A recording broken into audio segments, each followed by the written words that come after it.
Hey everyone. I hope everyone is having a great night. I'm going to move one thing real quick before we go anywhere and get started.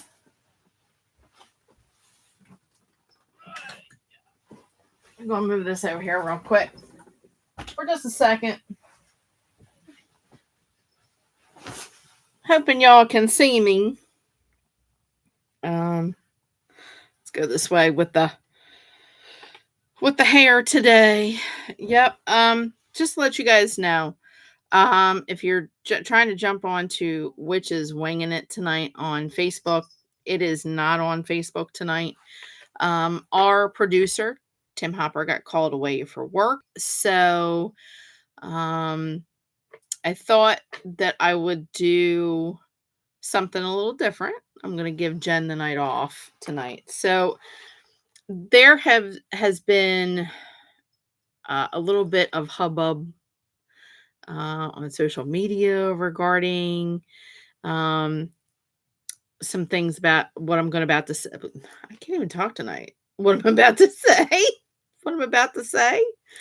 Okay, so I want to talk a little bit about prophecies. Now, we've all heard of people being prophetic, like Sylvia Brown, who was on Montel. If you're my age, you watch Montel Williams, you know who Sylvia Brown was. People like Nostradamus, Baba Yaga, people like that being prophecies when it came to the world, sometimes disasters, sometimes about their own death, things of that nature. But what if I were to tell you that there are some prophecies or prophetic people in this world that are walking among us on our daily lives, in our daily lives, that you would be shocked about, that would be having prophetic dreams or saying prophetic things. I'm going to jump on here.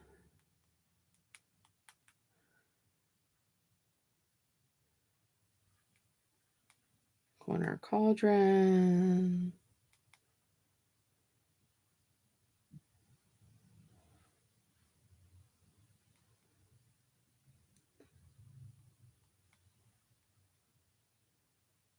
Can't even spell tonight. Oh my goodness. And I rushed home from work. So I'm kind of a little unprepared, kind of, sort of. So what if I told you that there are a lot of people, it's not some of people, a lot of people that have had prophetic dreams or been prophets that were walking amongst us. We didn't even know it. And I bet you know these people. What if I told you that there are a lot of musicians out there that are or were speaking about prophecies and they didn't even know it? Or maybe they did know it and just didn't want to say anything. If you are not in the live chat, I will definitely post this on my Facebook page. So maybe you can see it later. And you can definitely leave chat messages on here. You can leave them on my Facebook page. You can leave them on here. I go back. I get notified when people leave comments. It is a live chat, so we do have the chat up. I don't see nobody's yet, so we're going to find some people and see some people's. So, we're gonna just wing it tonight. So there has been something going like wildfire on social media recently, talking about a specific someone that we were a great majority of us, I'm not going to say all of us, but a great majority of us were absolutely in love with, that one of their songs has come into question recently. And we're going to talk about that tonight. We're going to talk about it in the bottom of our show tonight. So, hoping that there are people that can get on and see me. Um, we'll see what happens. So, any hoodles, I'm going to talk about some very specific musicians. And again, at the top of the show, we talked about Nostradamus, we talked about Sylvia Brown, we talked about Baba Yaga. They were all somewhat prophets or were psychics. Sylvia Brown was a psychic who was on the Montel Williams shows, and if I'm not going to tell you my age, although most of you know my age, I'm not going to say it here on the enters of the nets. But if you're my generation, you know which generation I'm talking about. We have all seen Montel Williams at some point having Sylvia Brown on the show, and she would pack people in. She was a wonderful psychic that Montel would have on, and she would take questions from the audience and whatnot, and kind of give predictions. Baba Yaga actually predicted her own death and her own funeral date. I believe almost all of her predictions came true before she passed away. She was blind, and very elderly, but she would have prophetic dreams, and then people would come visit her, and she would just talk about her prophetic dreams that she had predicting XYZs. We all know who Nostradamus is, who predicted a multitude of things that happened in the world today. So I'm going to talk about some musicians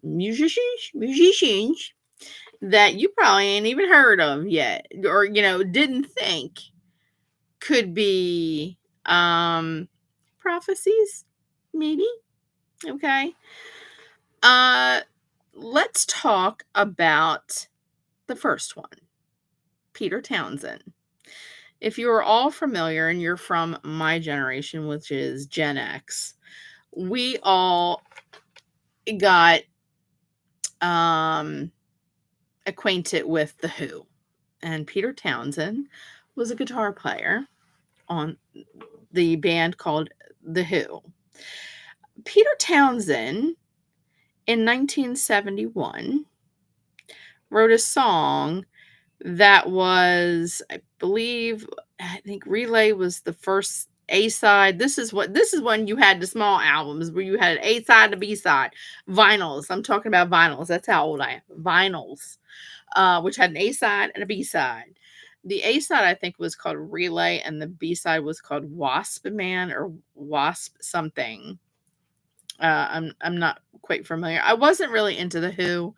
I had family members that were into the Who. My mom liked a couple of their songs, so I became familiarized with the Who. Peter Townsend in 1971 wrote a song called Relay, and in the song, he talks about the internet of all things, the World Wide Web. And if you are old enough to remember 1971, 1972, you remember that there was no such thing as the internet. There was no such thing as AOL. There was no such thing as the World Wide Web. Google was not a thing. In fact, in 1971, computers were still gigantic pieces of equipment that would fill up an entire room.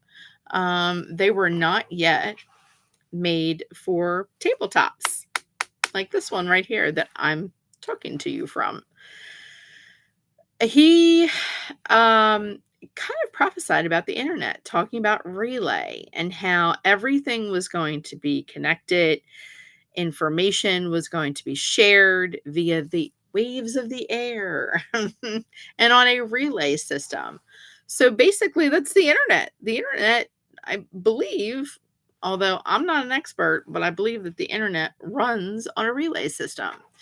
Um, the lyrics talk about being able to share information or being in everyone's houses, being able to see what we do, things of that nature. So that was the song Relay. And in 1971, he wrote the song, and the album came out in 1972. Still at 1972. Um, there may have been talk about some way of making an internet like we have today, but it was a far, far way off. And can you imagine that? Peter Townsend creating a song about the internet or the World Wide Web, and then like 30 years later, look where we are. I am talking to you via my laptop at home, but reaching everybody else who is watching or listening to this. I also want to get into a little bit of the grim side of the internet, or the grim side of prophecy. So I'm using my computer or my phone, and I have notes here that I rushed on. But this is just to give you, this is something fun. I mean, it was off the cuff, something I really wanted to do or speak about. Uh,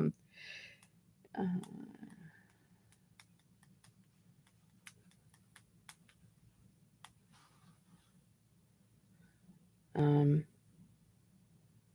so uh, I'm just looking up some of my, a little bit of my information here. Um, So let's get started. Let's get into the meat of things. I didn't wait for anybody to jump online. If you didn't jump online, so sorry. I posted it about an hour ago, so you should have been made aware. Um, let's talk about the first person that I want to talk about. If you are of the boomer generation or Generation X, uh, boomers lived through something called Woodstock. And if you are too young watching this and you don't know what Woodstock is, my suggestion is you Google Woodstock summer of, I think, 69, 68, um, and you will find out about Mr. Yasgur's farm up in New York and how Woodstock became the I guess the turning point of protest. It really wasn't a protest. It was more of like a love-in, sit-in kind of thing where multiple famous artists uh, built helped two guys build a stage on Mr. Yasgur's farm up in upstate New York and in Woodstock, New York, of all places. And they kind of created like a protest, kind of sing along, loving. There was so many things going on that summer. Um, and all these artists came to talk about the Vietnam War and how they were kind of like, I guess, protesting, but singing about it. And they just wanted people to live, love, rock and roll, sex, drugs, and rock and roll, which was a big part of the 60s, late 60s, especially when the Vietnam War started going. And we got heavy into Vietnam. There were artists like The Who, Ravi Shankar, Santana, Joan Baez, Country Joe and the Fish, which was a group who kind of like sang the Vietnam protest song, and it was like 1, 2, 3. What are we fighting for? I don't give a damn. Next stop is Vietnam. Um, and if you get a chance to listen to that song by Country Joe and the Fish, you'll understand what they were protesting as far as Vietnam. And there were a lot of protests going on during the late 60s. It wasn't only Vietnam. They were protesting women's rights. They were protesting the environment, protesting Native Americans, protesting about climate change and protecting Mother Earth and all that good stuff. So there were a lot of things in the news in the late 60s. You had also at Woodstock, Jimi Hendrix, Janis Joplin, Joe Cocker, all of the people that I grew up with. Ravi Shankar, Richie Havens was another one that I grew up with. Uh, I'm not exactly sure if Joni Mitchell was there. I don't think she was. I'd have to do more research on that. I won't speak on that because I don't know whether she was there or not. But that's the music that I grew up with. Hi to that one person that's watching. If you'd like to jump in the chat here, dee dee dee. I'm gonna go over here, dee dee dee, and tell me who's watching. But that I grew up on all that music. My mom and dad were giant hippies in the 60s, and it was a great time to be alive for a lot of people. They were also protesting segregation. It was a tumultuous time for the US. So I'm going to bring up one of those names. Here, I grew up on it also. Hey, Dave, thank you for popping on in. So, one of the people I want to talk about first off was actually at Woodstock, and that is Jimi Hendrix. He was actually doing a lot of prophesying, I guess is the word, prophesying, during a lot of his songwriting and his songs. One in particular was a song that he wrote that was the Ballad of Jimmy. And Jimi Hendrix spelled his name Jimi. So yeah, and it was Jimi that it was in the song title. He wrote that in 1965. And it was dedicated to the memory of Jimmy. So if you either looked on the inside sleeve of that vinyl or you had a cassette tape or an 8-track tape that had the cellophane still on it, still had some of the lyrics. I remember cassette tapes and opening up the paper, and there were all the songs. Sometimes there were lyrics of the songs, but he dedicated it to the memory of Jimmy. Uh, and there are several lines in the song, and a couple of them are many things he would try, for he knew soon he would die. Now Jimmy's gone. He's not alone. His memory still lives on. 5 years, this he said. He's not gone. He's just dead. Now, I don't know, little did everybody know that 5 years after he wrote that song, he would die. Yep. Jimi Hendrix died on September 18th, 1970. He died due to asphyxia because he was overdosing on drugs. And that's a horrible way to die. But he prophesied himself dying. And a lot of these artists would prophesy or have prophetic lyrics or write prophetic songs that would speak of their death. So that was the top of our list. So I'll say it again. Many things he would try, for he knew soon he would die. Now Jimmy's gone. He's not alone. His memory still lives on. 5 years, this he said. He's not gone. He's just dead. 5 years later to the day, Jimmy died. due to an overdose of drugs.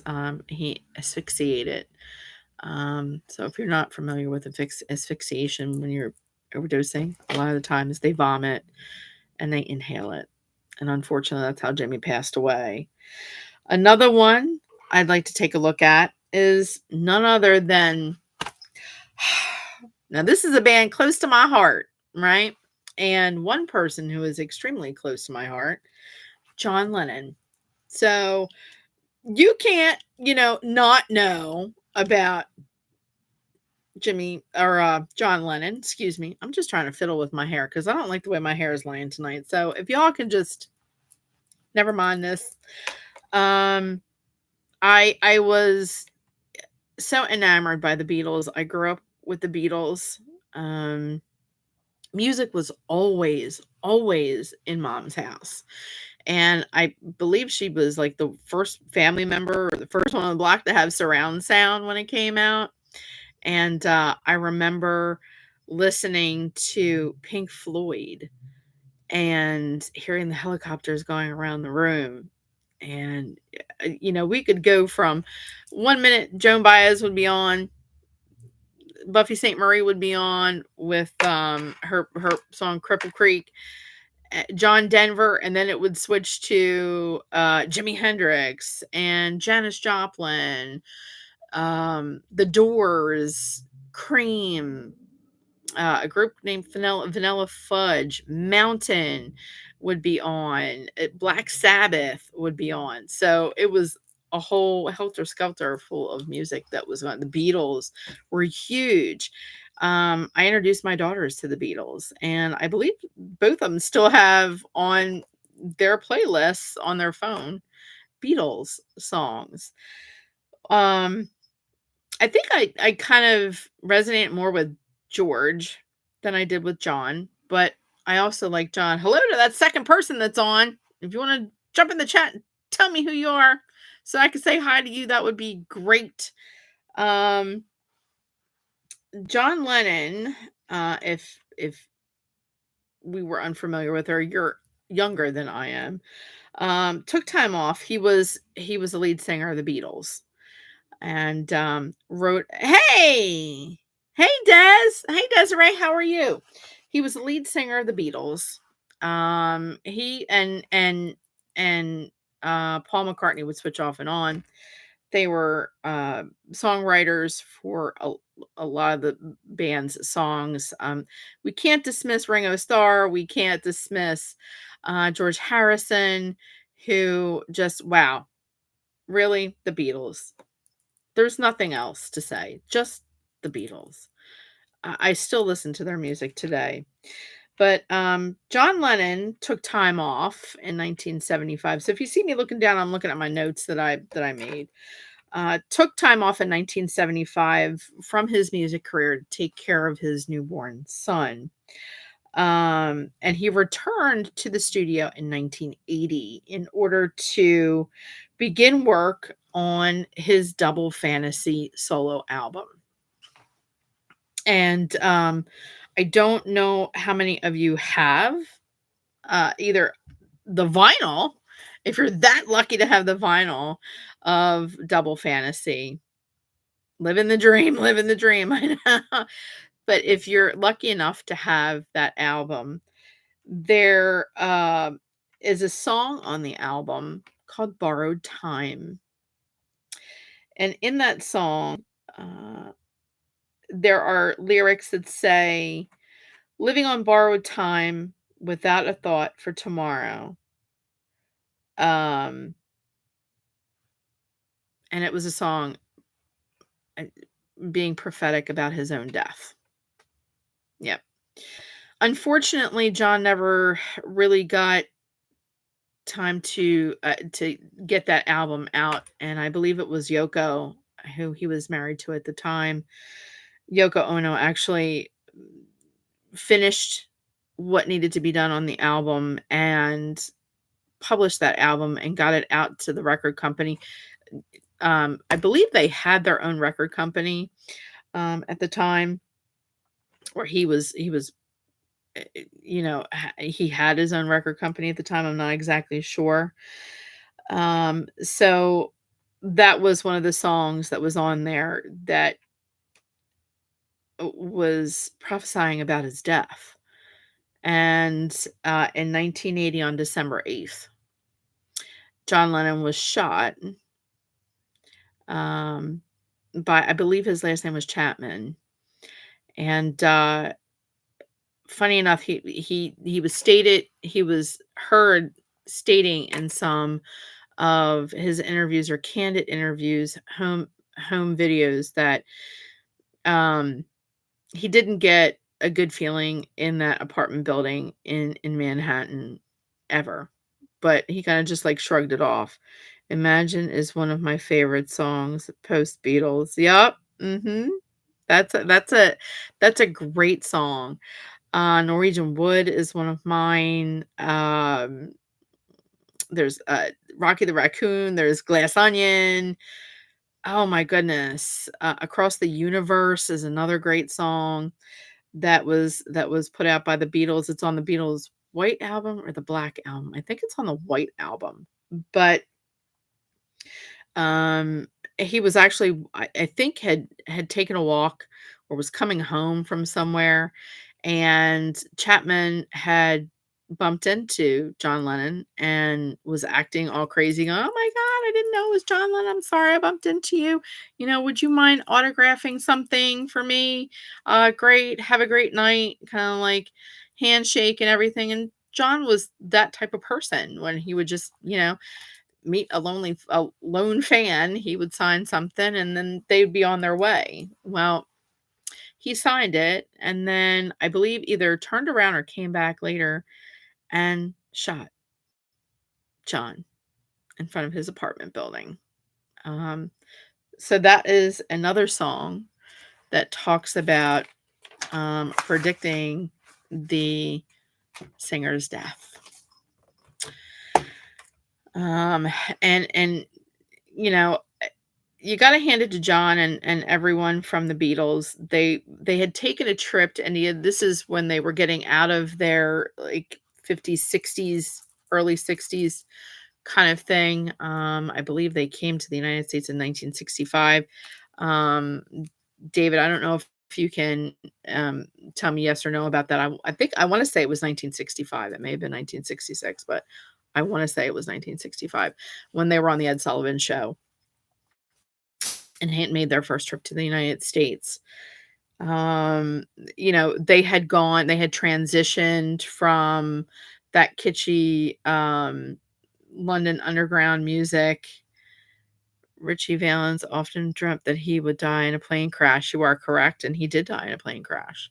He's another one who predicted his own death in a plane crash.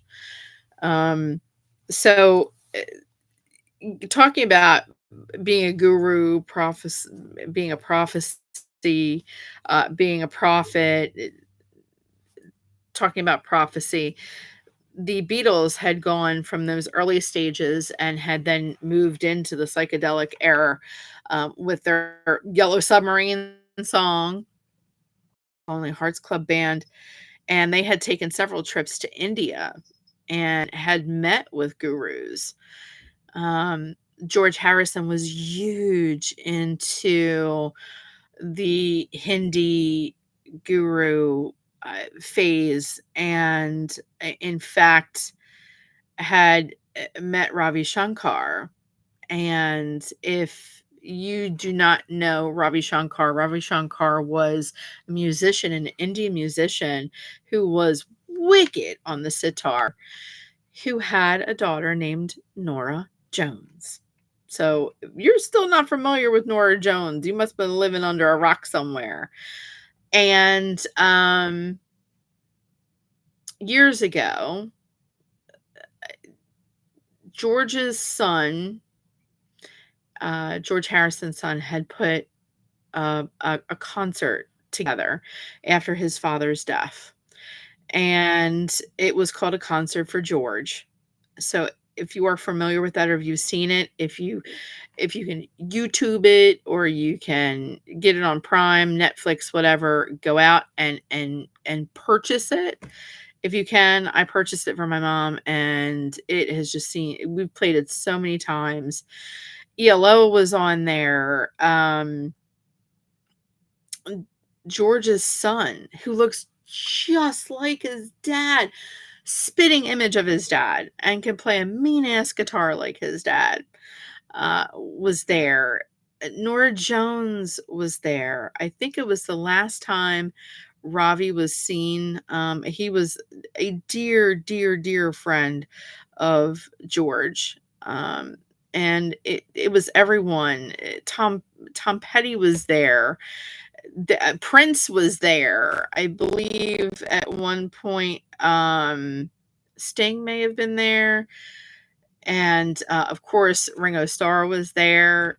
Uh, it was just a great concert. If you get to say it, it's like 3 hours long, but some great, great music. There is a scene of Prince wailing on his guitar.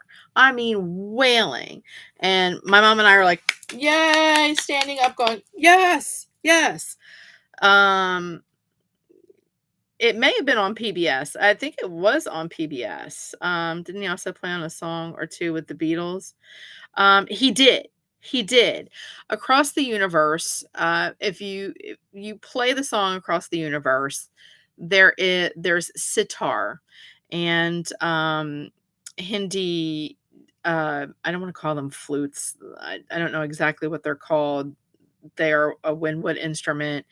Um, Ravi Shankar was also on that album as well, or gave hand to a lot of their songs when they were in that very much across the universe enlightened phase, which is on the White Album. I think it's also, I want to say that some of it is also creeped onto the Black Album.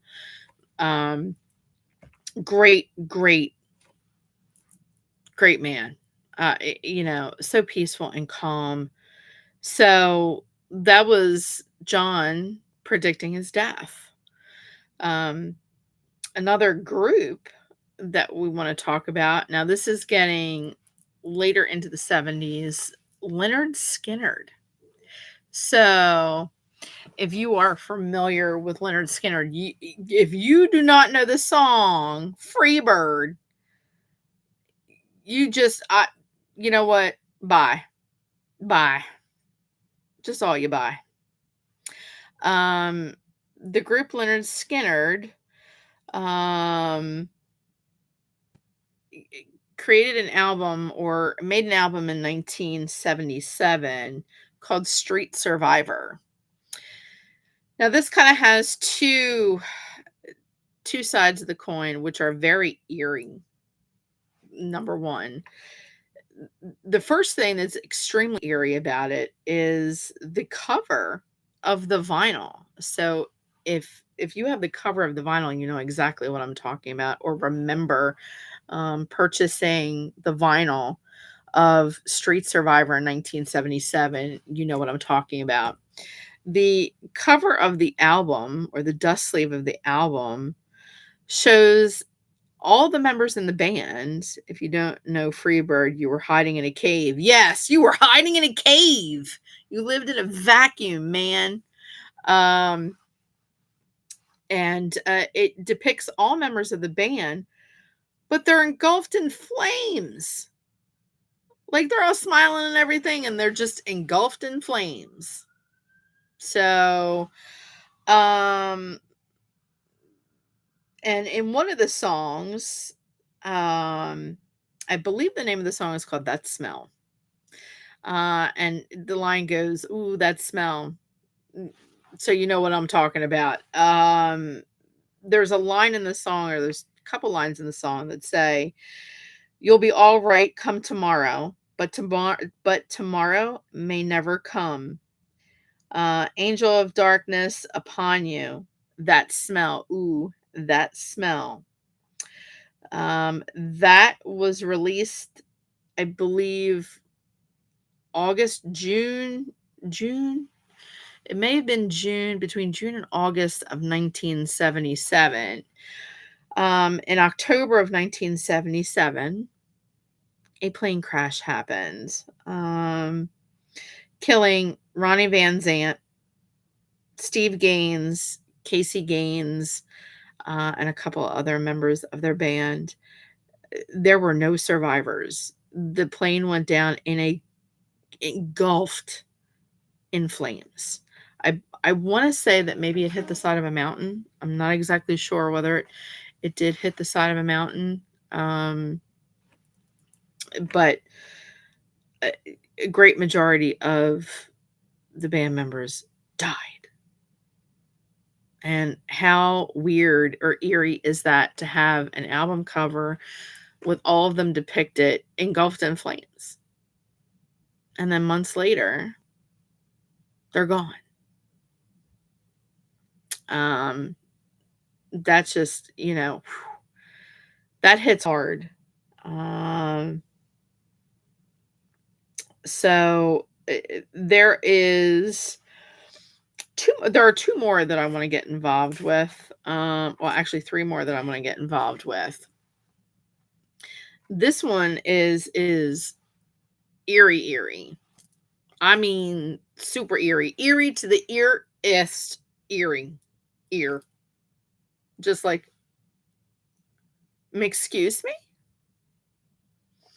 Um, this one that I'm talking about is Jim Morrison. Um, if you're not old enough to remember Jim Morrison was a lead singer in a group called The Doors. They all led sketch lives. I mean, back in the 60s, late 60s, 70s, 80s, there was a lot of drug use. There was a lot of drug use when it came to bands, singers, all that good stuff. But in the 60s, it was, smoking weed, LSD, you know, you couldn't spit at Woodstock and not hit someone who was on something other than just high on the music and high on love. Let's just put it that way. Um, so that's another thing. But I digress. Um, Jim Morrison was very close with Jimi Hendrix, Janis Joplin, Janis, my girl Janis. She's another one. Wow, gone way too soon from a drug overdose in a hotel room. And I think Janis is someone that I looked up to, not just because of her music, but she kind of like had the same, I don't want to say same school life where, she was alone or nobody really talked about her. By standards, she wasn't very pretty. She did the exact opposite of what everybody was doing.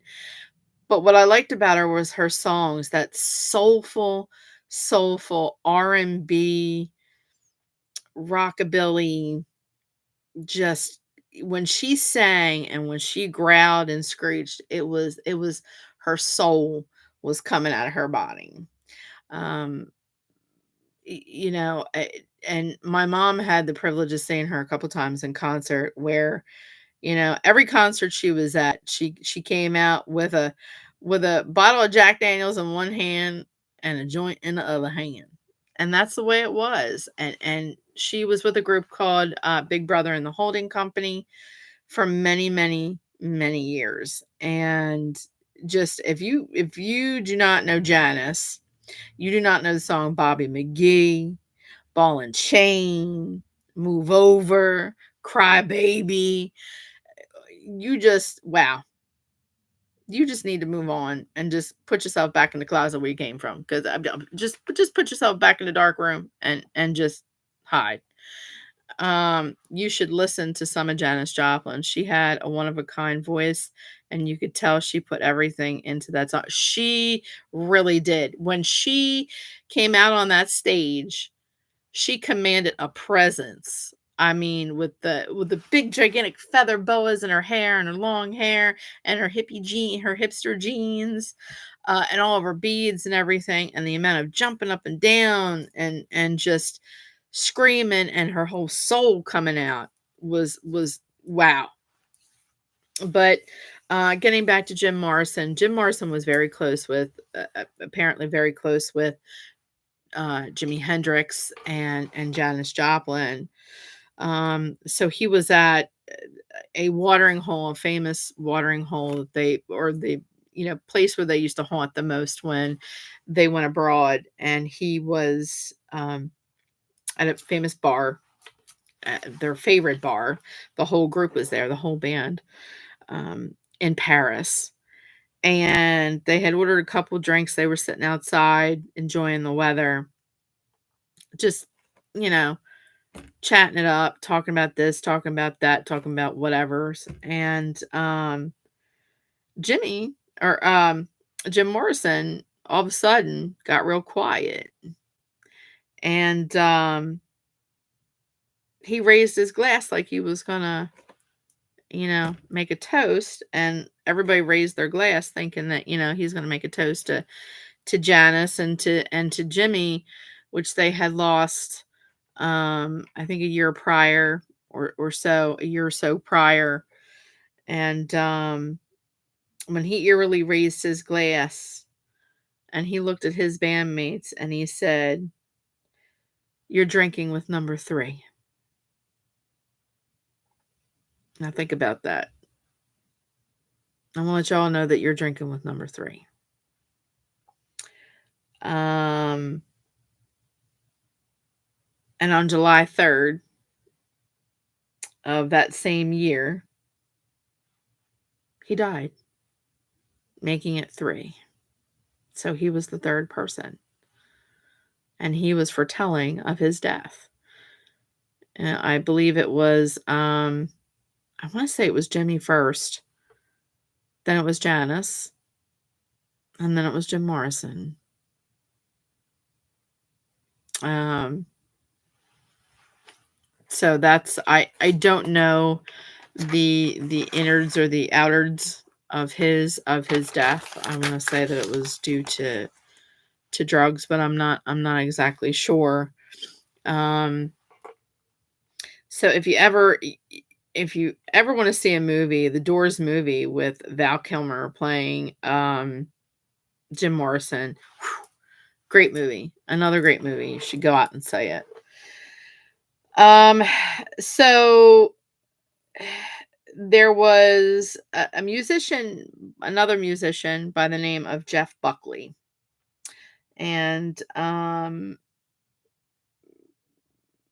he wrote a song, and he was foretelling of his death in his song, called "Dream Brother," and in the lyrics in the song, Jeff Buckley talks about or writes about um, him seeing the black wings unfurled of the angel of death and um, laying on the beach with the water and the sand and being touched by the angel of death. Uh, and his band and him, they went to I don't know whether it was vacationing or they were going to play a concert, but they decided to go to Wolf River Harbor in Memphis in 1979, in May, and it may have been to play a concert. I'm not exactly sure. I'll never know. But on May 29th, 1979, Jeff Buckley mysteriously drowned in Wolf River, and they found his body on the sand. That's really crazy. That is like eerie crazy. Wow. Um, and I think one of the last ones we're going to talk about tonight is If you don't know who Tupac Shakur is, then again, go climb under the rock that you came out of.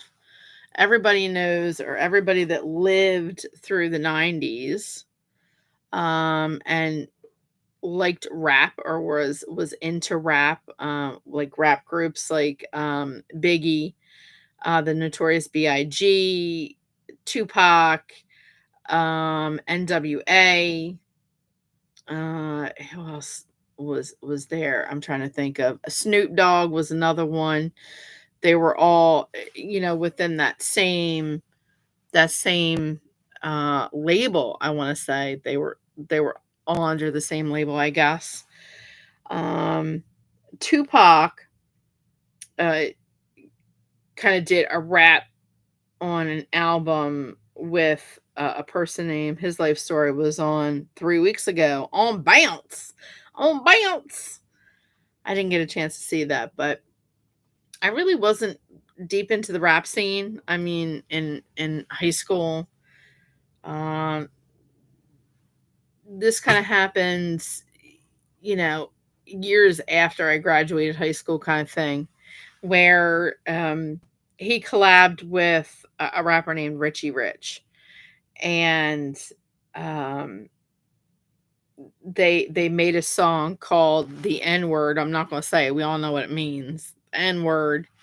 Done changed, and in the when he wrote his lyrics, he had one of his lyrics says, "I've been shot." And on September 7th of 1996, Tupac Shakur was shot dead in Vegas.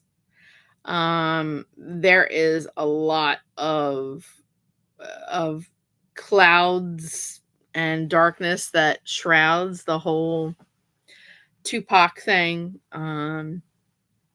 Where some people claim Biggie did it. Uh, there was a lot of rumors running around, and I want to say about a year or so ago, sip of water. By the way, like my new little mug thing? Well, I can't show it to you. It's got cats on it. It says cat lover. Uh, got this at Paracon at Penhurst. So, anywho, I believe a couple years ago, 2 years ago, maybe 3 years ago, they wound up jailing someone that had been of interest the entire time during during the whole trial of who shot Tupac. And he had been a suspect who had been looked at several times. And then, the police didn't think nothing of it. And then they kind of opened up the case again a couple years ago. And I believe he went to jail for it, or is in jail at present. And the guy's like 65 years old now. So I don't follow that. Tupac was very intelligent young man, but he was shot a couple of different times before he was killed. Yeah. It's all the gang thing. If you listen to Snoop talk about in interviews about his relationship with Biggie, and the label that they were under, and his relationship with Tupac and the other rappers, a lot of them were in gangs, and it was the gang life for them. They lived through the gang life, and they don't know whether it was over money. He was shot multiple times. They were all shot multiple times, and are still, some of them are still kicking over gang violence and drugs, money, women, you name it. And out of all of them, if you listen to some of Tupac's interviews that were earlier on, He was such a super intelligent person. Like, he spoke as if you would sit down and have a cup of coffee with him and go over, life and have these real intimate intellectual conversations about everything and anything, philosophical conversations. Like, he would be someone that I would have wanted to sit down with and just, like, pick his brain over coffee or, over a couple drinks maybe or whatever. He was a very intelligent man, and it is a shame that his life was cut short. Um, it's just the way it was when it came to the whole rap scene. Now, am I saying that everyone was involved in a gang? No. Not all the rappers were involved in a gang. There was a great majority that were involved in gang violence. Snoop Dogg be the first one to tell you about his life and being in gangs. And if if at all anymore, that Snoop has just turned his life around.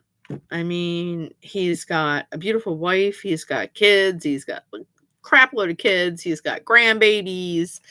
He actually is there for his grandbabies, and I think he actually coaches football. I think he coaches football for one of his grandkids. He still enjoys his medicinals every now and again, but that's okay. Who don't, with their medicinals?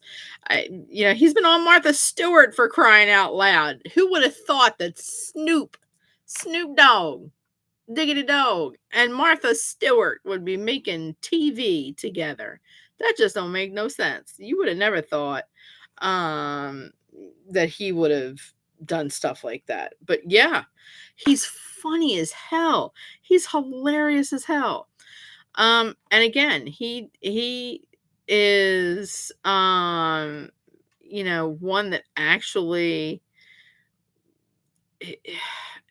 you just another one who wants you want to sit down and have a conversation with, intellectual conversation with, and he'll tell you like it is. I mean, he's had a sort of past, and he will definitely tell you about his past.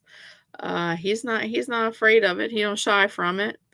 Um, and you're right, Desiree. That's where the music originated from. The rap music originated from gang life.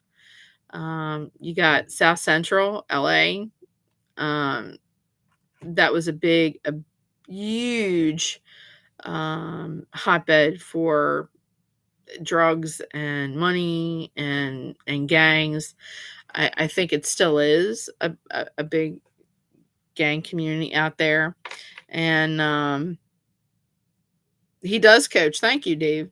He does coach. And I thought I saw videos of him coaching, his grandkids' football team, and he absolutely loves it. I mean, we thought, oh yeah, my grandpa's going to coach our football team. Well, who is it? Oh, look, here comes Snoop Dogg. And everybody starts crip walking. That's great. That's hilarious. I love it. And I think Desiree said that they were cellmates, that Tupac and Snoop were cellmates at one point in jail, which doesn't surprise me. Does not surprise me. And but would you ever have imagined that all these people would had prophetic dreams, or wrote prophetically about things like their death? No, him and Martha were cellmates. I don't think he ever went to Camp Cupcake, to be totally honest. Martha Stewart kind of went to Camp Cupcake, but that's just me, honey. Tax evasion kind of thing. I guess it was over. I can't remember now. It's been so long. No, him and Martha. Yeah, I can't imagine him and Martha as cellmates.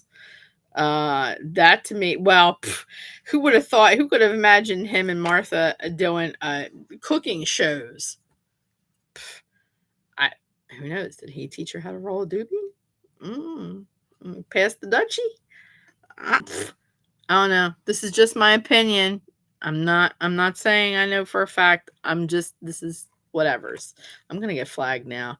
This whole channel's gonna go down in a hot minute. He said he respected Martha because she never ratted anyone out. True. True. I will give you that because that was a big part of the gang life was not being a stool pigeon, not being a rat. You know what they always say: snitches get stitches, man. Anywho, this is getting down to our last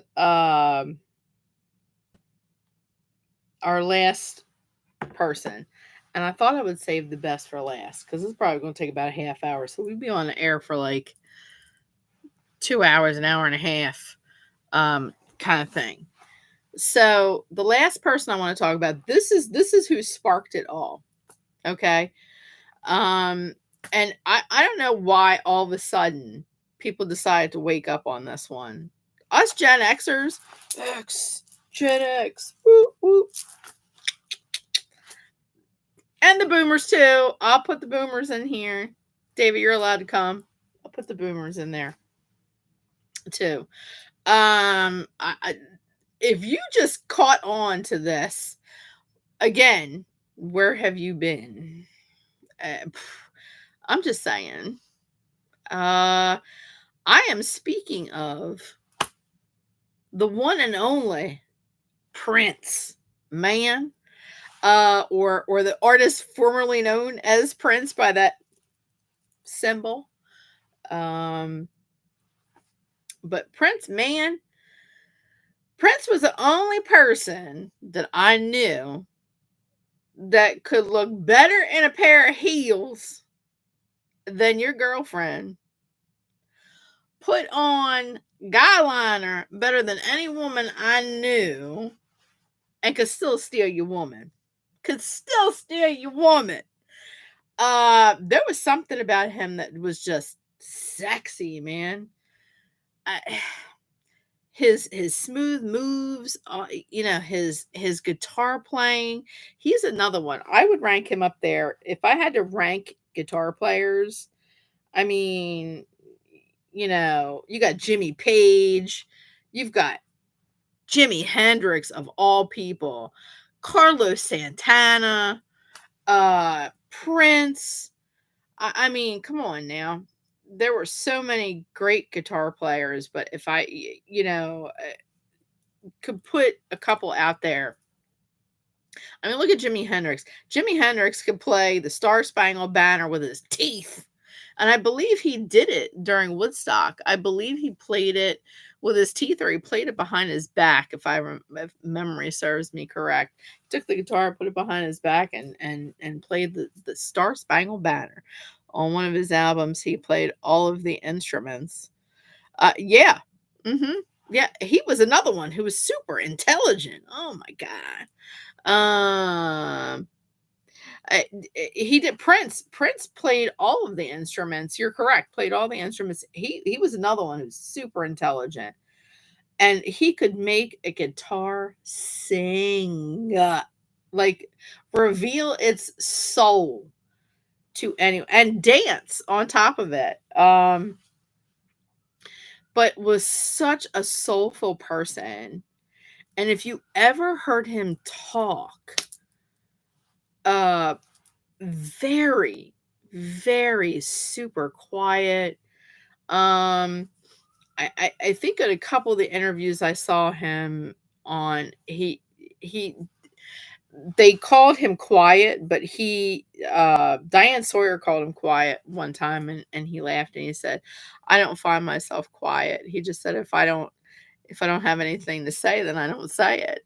But he was very peaceful. If you ever heard him talk, he was another one who was very into um, the metaphysical world, and didn't worry about the small stuff. And he's another one who I think he would coin the phrase, don't let anybody live in your head for rent free, and don't let someone's opinion of you shape who you are as a person. Other people's opinions of you are none of your business. And another super intelligent, super, super, super intelligent person, a wonderful person to live or to listen to talk. Even though he was very quiet and soft spoken, I think that was part of his. And once he opened his mouth, it was immediately the whole room just calmed down. It's like your energy is up here, and then all of a sudden he talks, and it's like, whew, calm, calm energy. Um, even Halle Berry herself, who received an award from Prince. Prince wrote read her card as I guess as the leading actress in a movie, and she was just awestruck that he would he would do that. And she turned around, he just walked away. He was like, "Hi, I'm here in the corner. This is all for you, honey. I'm just gonna let you have your light."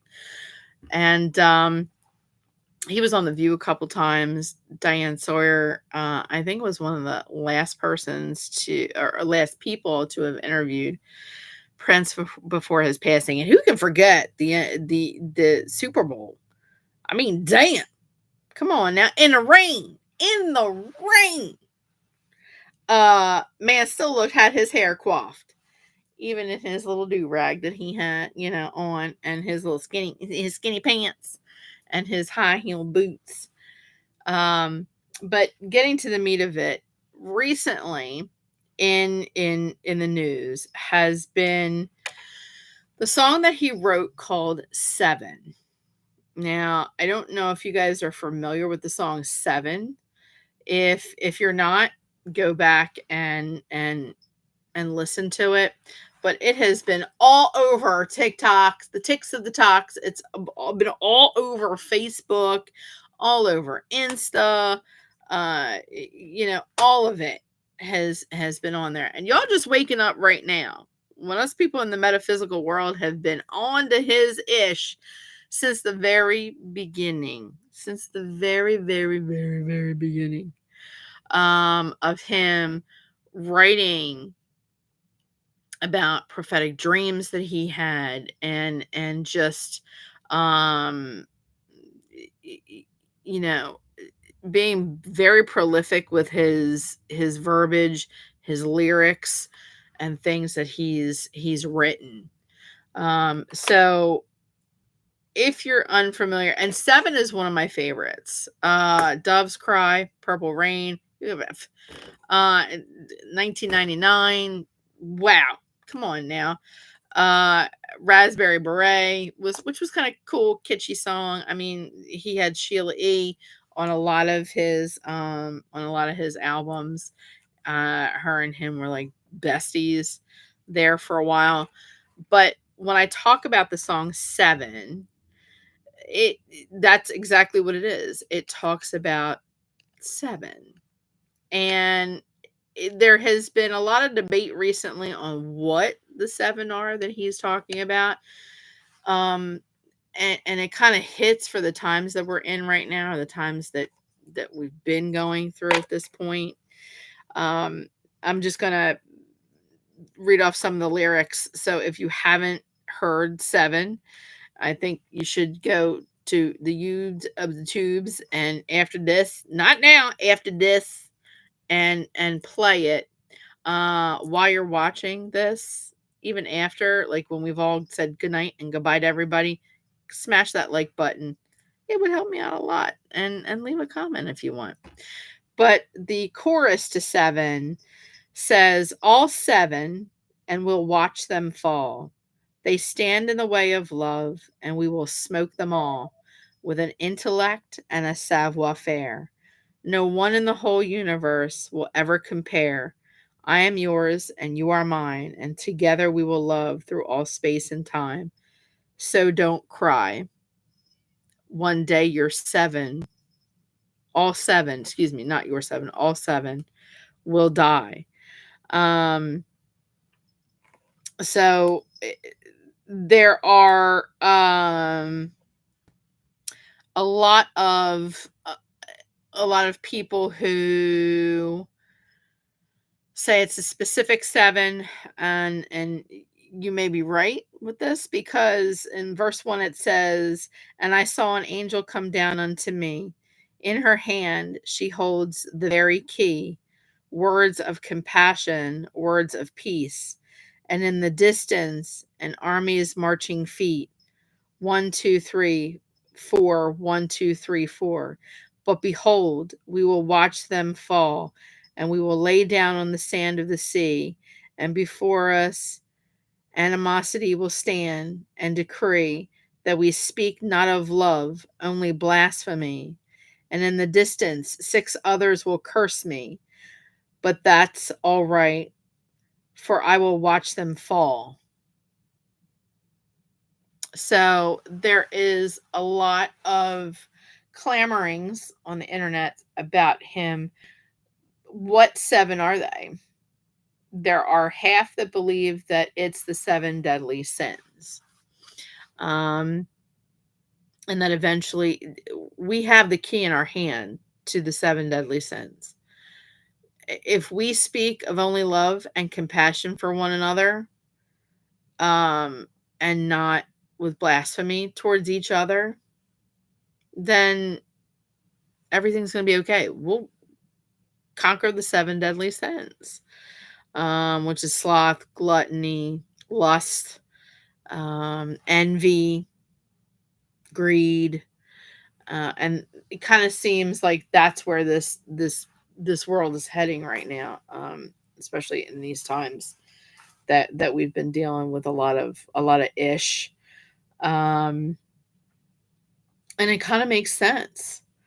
There are some people out there that refer to when he says that an army marching is that in some way, some people are going to start using our children against us. They're going to brainwash our children, and they're going to be the army that's coming after us, which, if that's what you want to believe. I'm just telling you. I'm not saying that I believe it. I'm just telling you what other people are saying. And then there are some that are um, talking that think that he is speaking about the 7 seals. So if you're religious or you're Christian, Catholic, um, in the book of Revelations, there talks about 7 seals, and that the world will end, uh, and Armageddon will happen once that seventh seal is broken. So it does talk. The song does talk about um, you know prophetic things that have happened. Um, Verse 2 says, "And we will see a plague," which is we've already been through COVID. That is considered a plague. And a river of blood, and every evil soul will surely die in spite of their 7 tears. But do not fear, for in the distance 12 souls from now, you and me will still be here. We will still be here. There will be a new city with streets of gold, and the young so educated they never grow old. There will be no death, for with every breath the voice of many colors sings a song so bold, sings it while we watch them fall. There are some people that say when he refers to the 12, he's talking about the 12 apostles, um, that will come back. When we talk about the rapture, it's called by many names: the rapture, Armageddon, the end of days, uh, and a lot of us say it as this is the end of days. That you know this is coming true because of just so much hatred in the world, so much destruction, so much greed, and just downright nastiness, that but we hold the key to this whole thing. If everybody just leaves everybody alone, you know what I mean? I'm not saying be lawless. I'm talking about just leave it alone. Why can't you just live in peace? I mean, and respect people. Respect people's opinion. Be like, okay, you do you, boo boo, and I'm gonna do me, and that's the way it's gonna be at the end of the day.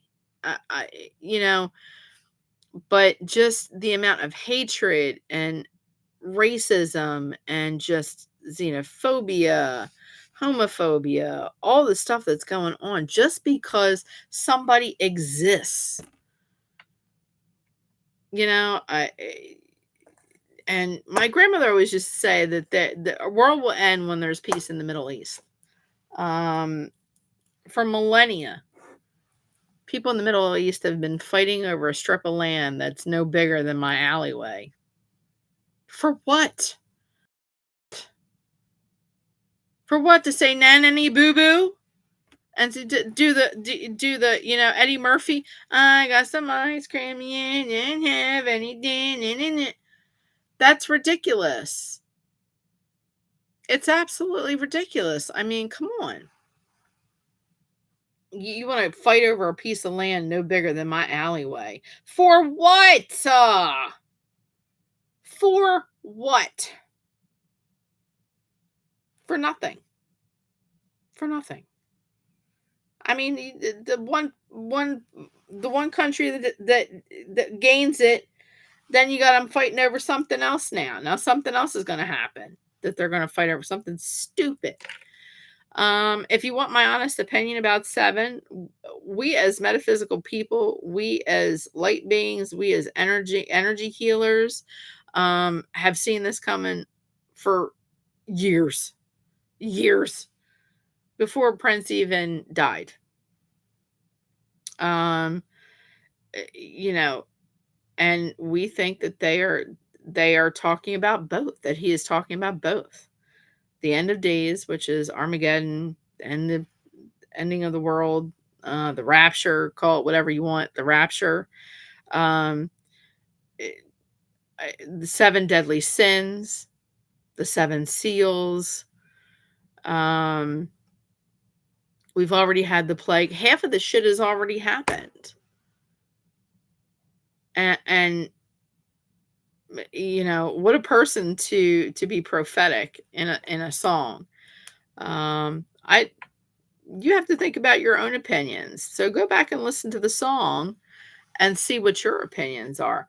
I mean, you guys must have been living under a rock if you didn't get it already. You're all right just now starting on social media with the, oh, what did he mean? Was he talking about the ending of the world? Was he talking about this? Was he talking about that? And the rest of us who have been listening to it, and us who are who get it, have been sitting there going, "Yep, mm-hmm, yep." You're just getting it now, just getting it now. Like, this is what we've been talking about. Now, all of a sudden, just because one of you says something, now it's got to be true. Um, so I want y'all to listen to the song Seven. Um, there are a lot of more, a lot of more, a lot of more. I'm taking it time. A lot of more people. A lot more. Can't talk tonight. A lot more um, famous people who have predicted their own deaths, who have predicted waves of the future, things that were going to happen. Um, uh, and come true. I thought that Jim Morrison one, that was creepy. And him and Tupac were the creepiest ones out of all that I've researched on. Think about it and think about the song Seven. And write down in the comments, right down here, in the comments, in the comments down here. Burr, burr, burr, burr. Um, what you think the song 7 meant to you. Um, I'm saying that he was predicting history. You know, it's up up to you to make that notion or make that assumption. Um, but if you're talking about someone who was already an energy healer himself, because just with his words and his voice opening up his mouth, he could make everybody so calm and just be hush and listen to him. I did actually watch a video of him telling one of the Kardashian girls, "Get off my stage." I, this only in America can this happen. I think he was doing he was doing a concert in the United States, and he'd come back from a European tour and was doing an American tour or a national tour. And one of the Kardashian women just decided to, just because they Kardashians, they can do whatever they want. So they got up on stage and he was singing, totally was like ignoring her. And she was trying to reach out to him. And he literally, after the song, on the microphone said, "Get off my stage." And like kind of threw her off the stage. And then he looked at the crowd and said, "Only in America. Only in America can this happen." You know? So that I thought was absolutely hilarious. Um, Not a fan of the Kardashians, but that's just me. Honestly, I would have to listen to it again because Prince was a very spiritual person. He was a very spiritual person. He was into the metaphysical world. He did believe in reincarnation. Um, and I do believe that he predicted his death as well and was okay with that. Um, I think he had visions of understanding that this was not going to be this wasn't his first go around, it wasn't going to be his last go around either. So, you know, you're going to have to listen to it again. It's a great song anyway. I don't know why you wouldn't have it on your playlist. Fabulous song. Everything Prince was like, man, sexy ass man. In high heel boots and guy liner would just wow. His wife was a lucky woman. That's all I got to say. Um, Very intelligent, played all kinds of musical instruments, was very spiritual, was a very spiritual person. And him and Diane Sawyer used to hit it off all the time. And he had a wicked sense of humor too. If you watch some of his interviews on The View, um, just go back and YouTube, you know, The View with Prince, and you'll see him joke with everybody and then like walk off stage. I think one of the women was like, "I have dreamt about you, you know, my entire life, and us getting married and whatever." And he just flipped up his car and he walked off the stage in one of them jive walks. He looked like Superfly walking backstage, and then he was laughing so hard he couldn't stand up and he walked back on stage. But another great one that this universe right now could use, that he's gone, you know, but we need to listen to that song and listen to the words and understand just love, man. Jesus, it's not that hard, you know. It costs you nothing to be nice to people. This is my last little. It costs you nothing to be nice to people. It costs you nothing to leave people alone. It costs you nothing to shut your big fat mouth and not comment and just go in the other direction. You don't like what somebody's got to say? Then walk away. You are not entitled to open your mouth and say something and then start a whole thing when all you had to do was just freaking walk away. There are some people, and goes for both sides. This goes for both sides of the fence. All right. There are some people in this world that are not worth wasting your energy on. Just walk away, for God's sakes. Right, Desiree. All you need is love in this world. We hold the key to changing things. Wake up. Wake up. That's what Prince was telling you in the song Seven. Wake the hell up and just pay attention. And don't think that everything, or assume that everyone's going to fix everything for you. It starts with one person. Confucius says one tiny stone makes many ripples. It takes one person to start a chain reaction to get our ish together. We are in 2025, and the shit that's happening out there does not need to be happening. Should not be happening. We're in 2025. This is not 1965, and it's not 1955. For that matter, it's not 1455 either. Everybody needs to just calm down and settle down. And just treat human beings like you would want to treat yourself. Jesus, you get people that are just hell-bent on destroying somebody just because they want to exist. Just because they're breathing. Excuse me, I didn't know that the air was plastered with your name on it. Jesus. All right. That's enough. I'm getting overheated. I said this platform was not going to be political, but now it's turned into politics, and I'm not going to go there. You see enough of that shite on my Facebook page. But anyway, I'm going to end it up here tonight. We have talked for about an hour and a half regarding prophecies and musicians. If you can think of any more, you can put them in the chat. You know, this chat still runs when I'm gone, when I'm done, you know. Share this with your friends.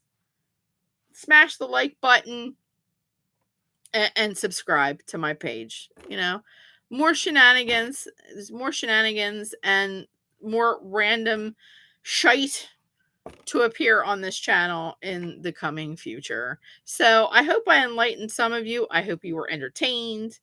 Thank you for all those who said you liked my hair and got my nails done too. Thank you. It was a day of just myself for one day.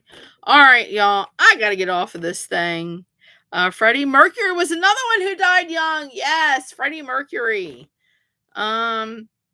He's a whole nother topic. He would be a whole nother hour and a half, 2 hours to talk about. Loved me some Freddie. Freddie was the man. Man, he really was. He was unapologetic about who he was, and the poor man died from complications to AIDS. Good talk. Thank you, David. Desiree, love you all. Whoever's watching this, smash that like button on here. Subscribe. Love you all. As I always say, love, peace, and chicken grease, y'all. Have a good night. Love you guys. Bye.